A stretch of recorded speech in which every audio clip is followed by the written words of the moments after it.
With all the Best Picture nominees out of the way, let's go through some films that got individual nominations. Godzilla Minus One got a nomination for Best Visual Effects. I would absolutely love if it won. Not only does it look great, but reportedly, the VFX team did not have to suffer to make the film. Despite their small budget, they actually tried to make their staff feel comfortable while they worked. You know, apparently people actually do good work under good working conditions. Who would have guessed? If it does win, I hope it sends a message to Hollywood, specifically Marvel, that, you know, maybe don't torture your VFX department. Like, if we're being real, these studios are not going to change for moral reasons, but if a movie makes more money and wins awards, then they might actually listen. It's a depressing situation, but it's the truth. On that note, I also like the visual effects in Guardians of the Galaxy Volume 3, which also got a nomination in the same category. It's a good movie too. Unfortunately, I just need the MCU to lose this year, cause it's very funny. The once great empire is crumbling, and you'll love to see it. Every other film I just did not have time to watch. Sorry, my bad, fellas. May December got one nomination for Best Original Screenplay. No, it is not an adaptation of the real-life Mary Kay scandal, it is just inspired by it. A lot of people got mad at it for not contacting the victim of that case, but it's just inspired. The actual events in the film never happened. The individual characters are not actual people that existed. Writing is often inspired by the things around us, society in general. This is no different. If it was based on a book of those events, then the controversy would be justified. But it's not, so sorry. Anyways, I actually really enjoyed this film, which, ironically enough, explores the idea of getting too close to your subject. The film follows an actress, played by Natalie Portman, who is preparing to play the role of a real-life woman who had relations with a minor and then went on to marry him. I know there's a shorter, faster term to explain all that, but I'm not allowed to say it. Blame YouTube, not me. This is a very interesting story with many morally gray and questionable moments, as well as some great emotional scenes. It is very much a tight race between this, Past Lives, and Anatomy of a Fall. It also has some great performances from Natalie Portman, Julianne Moore, and Charles Melton. Genuinely surprised none of them got any nominations, especially Charles Melton, who is the standout performance here. There's an amazing scene with him on the roof that I just keep thinking about. Julianne Moore absolutely transformed herself in this role, and would be a great contender for Best Supporting Actress. At the very least, a much better pick than America Ferrera.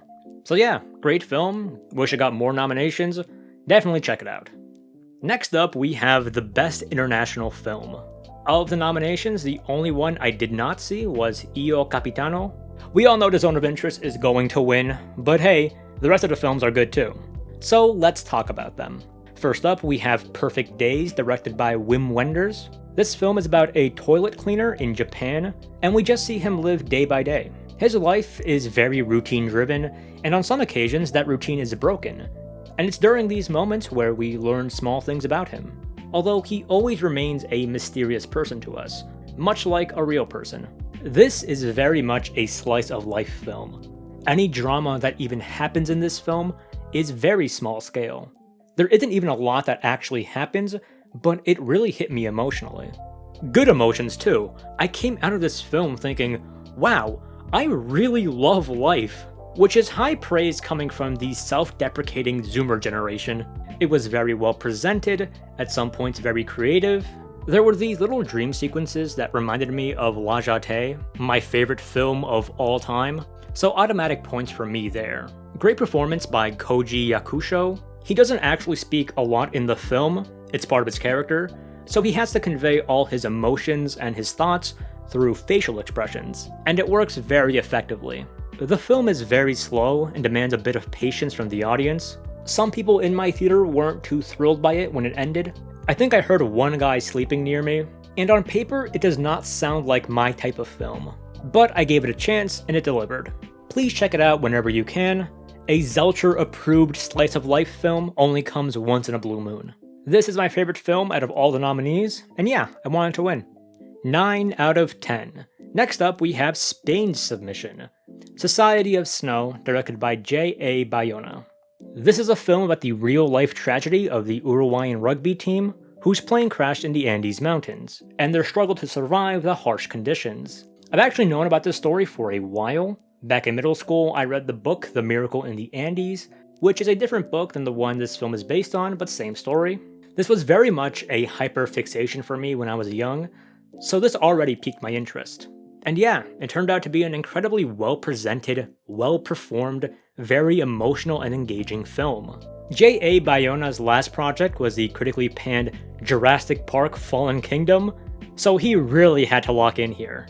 There's purpose behind the cinematography and editing, being used to emphasize the isolation and passage of time to great effect.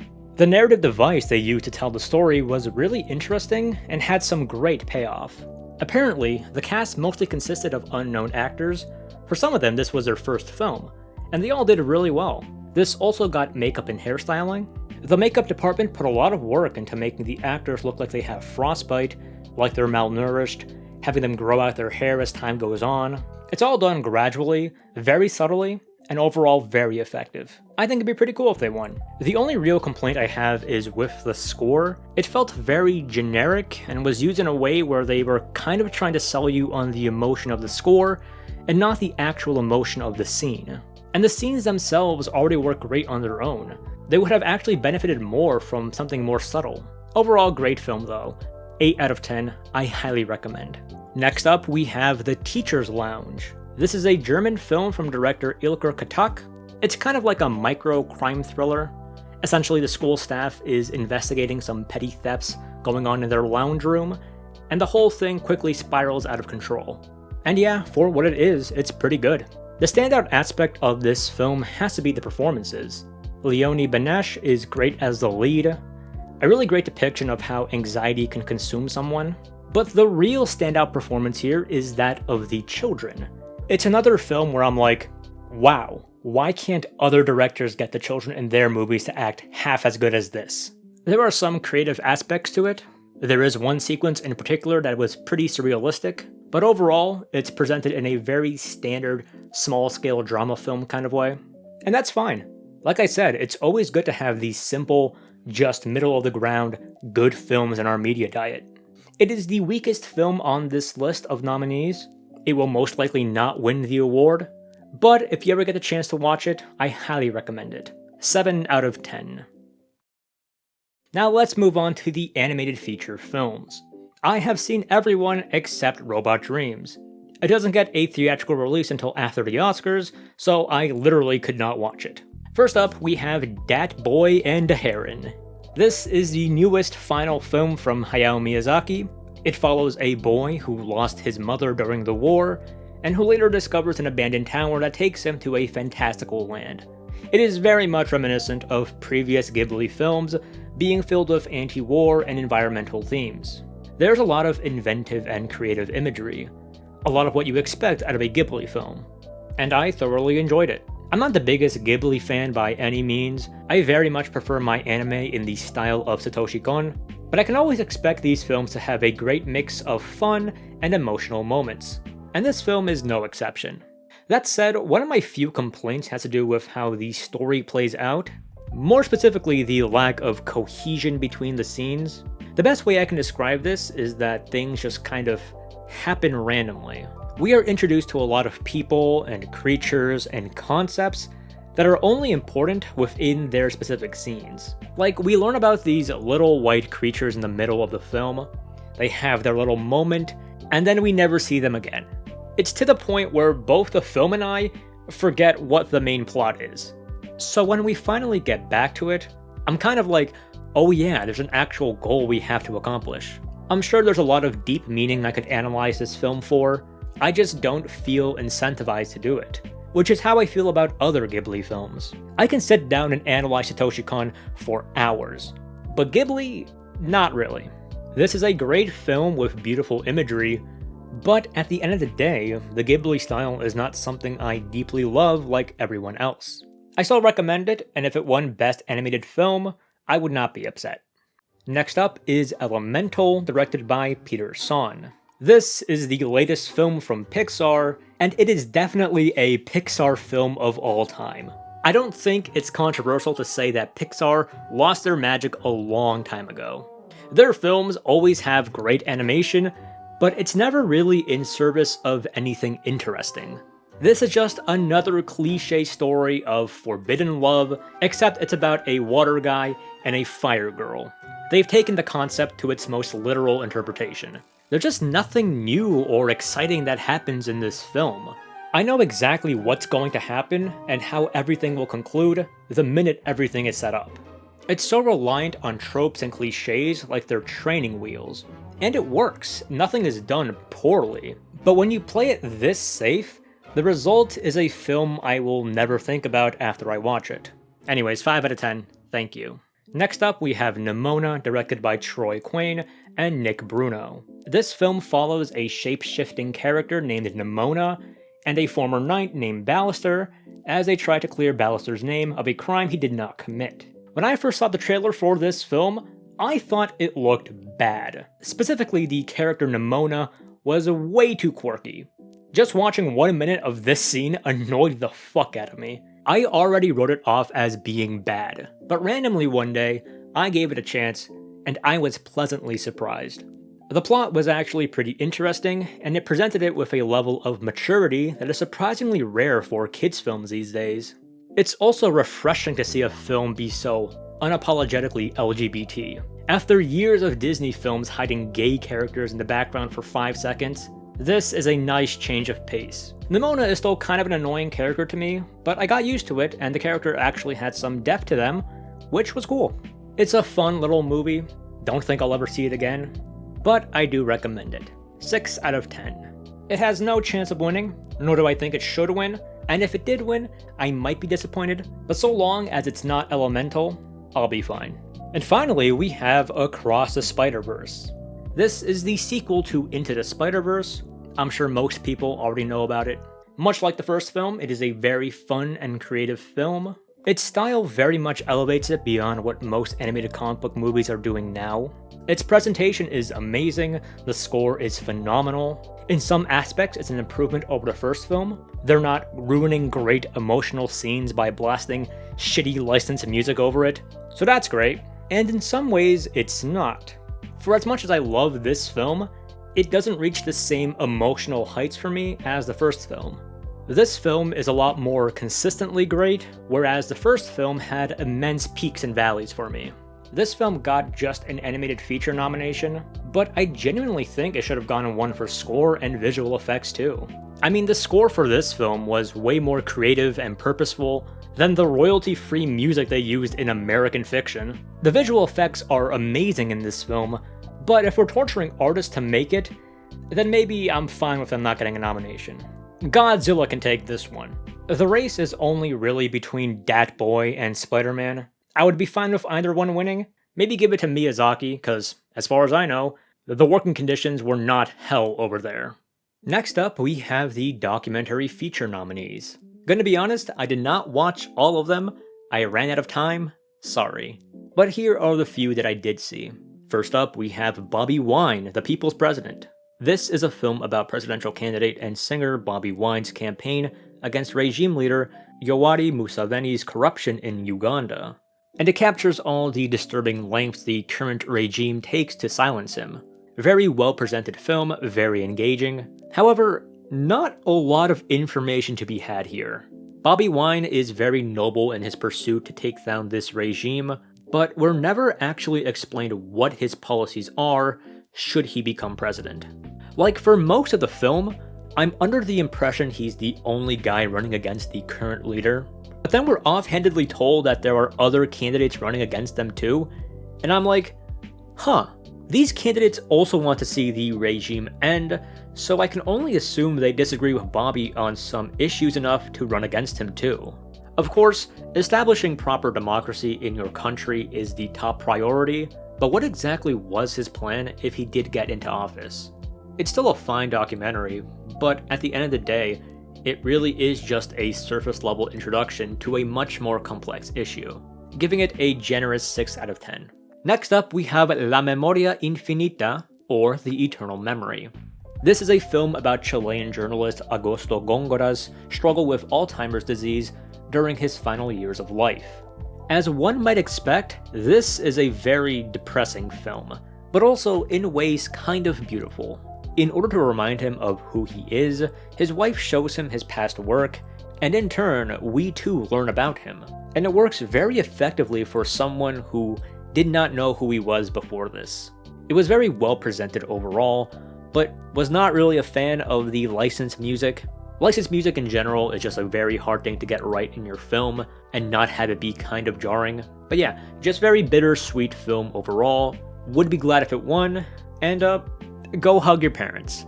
7 out of 10. And very quickly, I'll just mention Four Daughters. I did not finish this film, not because it's bad, but because I had to choose between finishing all the documentary nominees or finishing this video in time. From what I did see of the film, it was definitely a 7 out of 10 experience, leaning towards 8 out of 10. Won't go too much into it because, again, I'm still currently watching it. It would be cool if it won too. So now we have the animated shorts category. I'll just go in the order that I saw them. First up is Our Uniform, directed by Yagane Moghadam. This is an Iranian film about the director's experience with wearing a mandatory hijab school uniform growing up. It is a beautifully animated and definitely a personal story for the director, but I don't know, it's not really a standout film for me. The film opens up with this title card saying that this film is going to criticize schools forcing students to wear hijabs, but that is not a criticism of women who voluntarily wear hijabs. And yeah, that's what happens. We're given a whole summary of the film's main message in the first second of the film. This is very much a style over substance film. The visuals are beautiful, but they are doing a lot of the heavy lifting here for a story that is painfully simple. It's not a bad story to tell by any means. It's just that, I understand everything about the film before it even starts. I'm giving it a 5 out of 10. Letter to a Pig is directed by Tal Cantor. It is about a Holocaust survivor recounting to a classroom of students a moment where a pig saved his life from German soldiers. Now that's the first half of the film.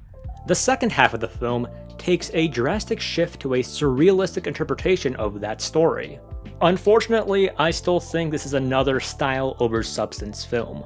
Yes, this is a very important and tragic topic, but the interesting thing about this film is the animation style, not the actual story they present to us. I love surrealism in my films, but the second half just feels way too unconnected to what the film was setting up. I feel like the film is begging me to interpret it, but it hasn't given me a good reason as to why I would want to.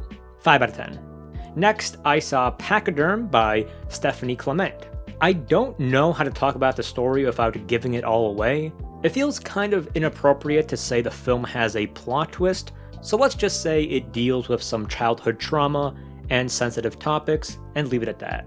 This is the first film of the nominees where I feel like the animation enhances the story.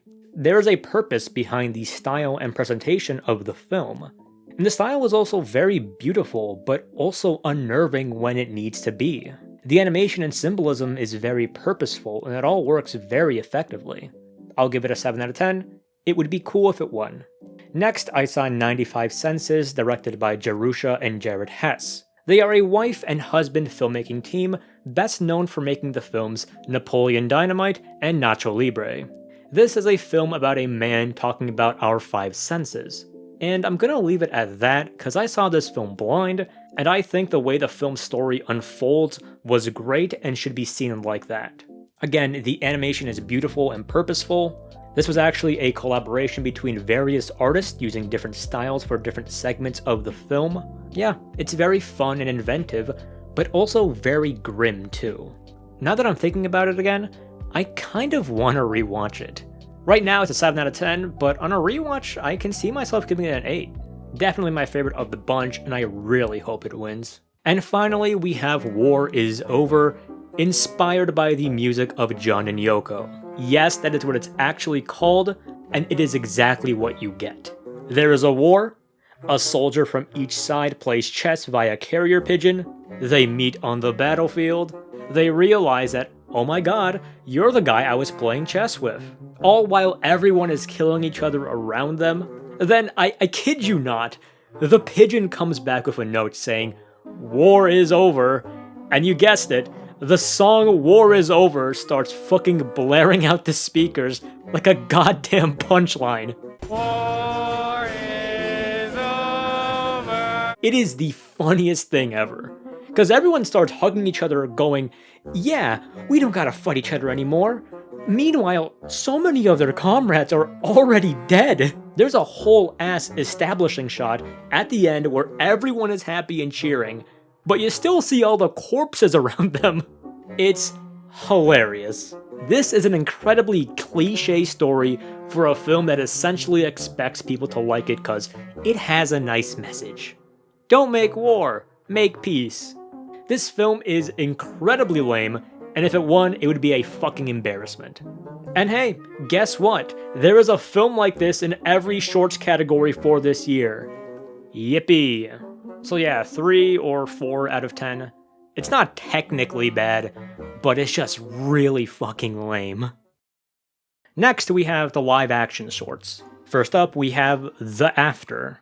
Remember what I just said about War is Over, inspired by the music of John and Yoko? Well, here's another one. This is a film about a man who grieves his family after a serial killer kills them in broad daylight. He drives for Uber, and he grieves his family. And that's it. I don't know what else to say about this. He just listens to conversations in his Uber, and his last customers are a bickering couple, and the daughter kind of looks like his, and he cries when she hugs him. That is the majority of the film, and nothing else happens. I guess the beginning was kind of cute with his daughter, but then the killer comes, and the way he just shows up and eliminates both of them is laughably stupid. The presentation is very boring. It genuinely feels like it's a shitty first-year student film, except with a higher budget and professional cameras. It is just so incredibly lame. Don't watch it. It is actually a waste of your time. 2 out of 10. Next, I saw Red, White, and Blue, and it was better. I mean, anything is better than The After, so not really saying much there. It's about a woman trying to get an abortion in a different state. Very topical issue, and it takes it in an interesting direction. It's just kind of a standard short indie film. It does kind of fall into the same pitfalls of amateur short films. Dialogue can sometimes feel a little bit unnatural or forced. We've got the cliche montage moment with the upbeat song that every fucking road trip movie has. But I will say they did use the aspect ratio in a creative way in one scene, so that was pretty cool. So yeah, 6 out of 10. Don't think it should win, but it's fine overall. Night of Fortune is directed by Lasse Noer. Hope I got that right. It is about a man who can't bring himself to look at his deceased wife at the morgue, and as he attempts to avoid that, funny antics ensue. I actually really like this one. It's pretty funny. There were plenty of laughs within the theater I was in, myself included among them. It's very well written and well presented, especially with the lighting. And as a guy who thinks about death a lot, I always appreciate when a film can look at the humorous side of death. It is a funny movie, but it also has its emotional moments, with plenty to say about the process of grief. Death is an inevitable thing that comes with a lot of different emotions and reactions, and a film like this, I think, can help rationalize something like that. I like this one, and I think it would be pretty cool if it won. 7 out of 10. Next is the film Invincible. It is about a kid in a juvenile detention center who longs for freedom. It's fine, it's very cliched. It just feels like another story of a troubled kid who's actually really smart and talented, and he'd make it in life if he just got his shit together. That might be a little mean considering this is based on a real person, but those are my honest thoughts. Just a very middle-of-the-road film, just very okay. 6 out of 10, leaning towards a 5, but I'll be a little nice here. Next up, we have the live-action short winner, The Wonderful Story of Henry Sugar, directed by Wes Anderson. A real hydrogen bomb versus coughing baby scenario. This is a film based on the short story of the same name by Roald Dahl. The story really just consists of a rich guy learning a trick to see without his eyes. The story itself isn't really that important, it's more so how the story is told and presented. The whole thing plays out like a play, with actual crews coming in to move props and backgrounds around. You've got the usual Wes Anderson style stuff like symmetry, the manner of speaking, saturated colors. The Wes Anderson style is not something I always love and connect with. I think it needs to be in service of a good story for it to work, and it did here. I thought it was great. The whole thing really does ooze creativity, and overall is a very comfy film. It does kind of feel unfair considering he probably had a much higher budget and resources compared to just some guy in Denmark. But hey, I don't make the rules. Henry Sugar is pretty much guaranteed to win, but Knight of Fortune is my underdog pick. And finally, we have the documentary shorts category. I saw every film here except Grandma. I forgot, my bad. Let's start with the ABCs of book banning. This documentary explores the issue of book banning in schools through the eyes of kids, and it is not very good. Listen, I agree with pretty much everything this film says. Conservative parents are a blight on this nation, and their crusade for more censorship over the gays only makes this country worse. Let the kids read books, you weirdos. My issue with this film is not the content, but just the fact that it's literally not a well-made film. Like, YouTube videos on this subject are way better than this. They say more, they get to the point faster, they have better presentation, they have better editing. Dear God, the editing here is atrocious. This really just amounts to a better funded Kids React video. And no shade towards the kids, but they really don't have anything interesting to say about the subject. Like, every interview with them amounts to just, I think it's bad we ban books about gay people cause they're humans too. Which, you know, that's great, but I don't need that repeated to me for 30 minutes. I honestly have no idea who this documentary is made for. People who are well aware of the issue won't get anything out of this film, and conservative parents aren't gonna be won over cause they don't think these kids know what's good for them. It's just a waste of time. Don't watch it. Next, we have The Barber of Little Rock, directed by John Hoffman and Christine Turner. This film is about a black barber who runs a non-profit community bank in Arkansas with the goal of helping the struggling black community. It's an interesting story that explores the extent of racial inequality in America and how we as people can actually take steps in shaping and improving society. However, it explores these topics in a very surface level way. Inequality is bad, and there are ways you can explore that further. It just doesn't, which, I mean, it is a short film, but still. It is also very much a standard documentary. The presentation really isn't that noteworthy. I hate to say this looks like a YouTube video, but we're living in an age where everyday people online are reaching this standard. If a documentary gets a nomination for an Academy Award, I feel like I should get more out of it. Overall, it's fine. 6 out of 10. Next up, we have Island in Between, directed by S. Leo Xiang. This is a documentary about the director's personal experience being a resident of the island Kinmen, an island that is between China and Taiwan, and as a result has some political tension attached to it. This is an interesting subject told in a not so interesting way. Compared to the other films, the presentation here is more unique. There are a lot of amazing shots of the island that are striking. However, the voiceover is really not selling me on the film. I understand it's a personal story, so it makes sense that he has to narrate it like a video diary, but it's also very slow and monotone. The political situation of Kinmen sounds very complex, but the film doesn't really go too in-depth into it. Another just fine documentary, the presentation here really saves it.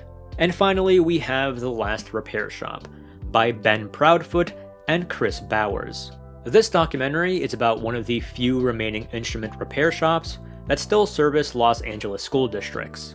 It explores how important music is to both the school children who play these instruments and the stories of the people who dedicate themselves to repairing them.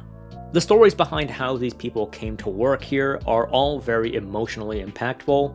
One lady's story in particular hit very close to home for me. The presentation and editing is all very professional. As one would assume, the score for a music documentary is also pretty good. There's a nice little piece at the end.